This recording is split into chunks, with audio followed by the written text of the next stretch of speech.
terhadap guru, minatnya, bakatnya, tingkah laku atau sikapnya dan sebagainya. Kemudian di sini saya akan menjelaskan tentang assessment of learning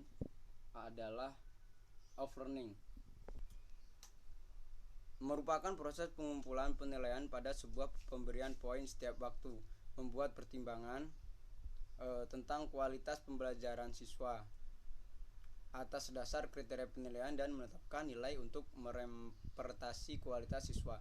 Informasi yang dikumpulkan digunakan untuk mengkomunikasikan prestasi siswa pada orang tuanya, pada guru-guru yang lain, siswa itu sendiri atau pada yang lainnya. Hal ini diinformasikan pada dekat-dekat akhir proses pembelajaran.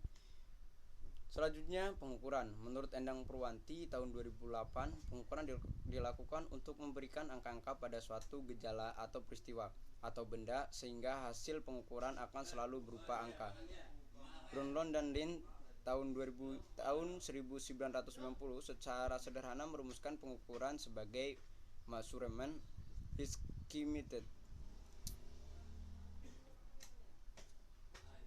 Jika dalam melakukan pengukuran kita banyak melakukan kesalahan, maka hasil pengukurannya tidak dapat menggambarkan skor yang sebenarnya dari objek yang kita ukur. Yang kedua yang terakhir yaitu evaluasi. Evaluasi merupakan saduran dari bahasa Inggris evaluation yang diartikan sebagai penaksiran atau penilaian.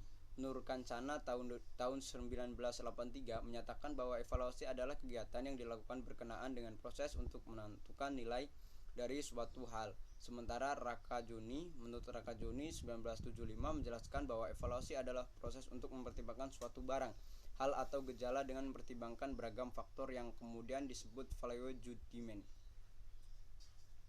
Nah, jadi kesimpulannya yaitu penilaian merupakan aktivitas yang sangat penting dalam proses pendidikan.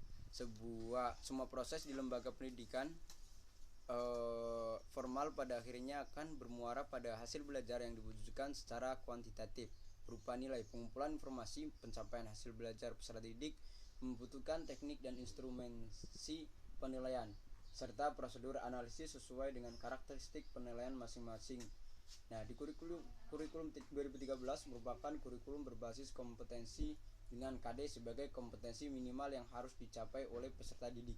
Evaluasi pendidikan dan pengajaran adalah suatu kegiatan untuk mendapatkan informasi data mengenai hasil belajar mengajar yang dialami siswa dan mengolah atau menafsirkan. Oke, baik, mungkin itu saja yang bisa saya presentasikan pada kesempatan kali ini. Semoga bermanfaat. Ada kurang lebihnya mohon maaf. Saya akhiri wabillahi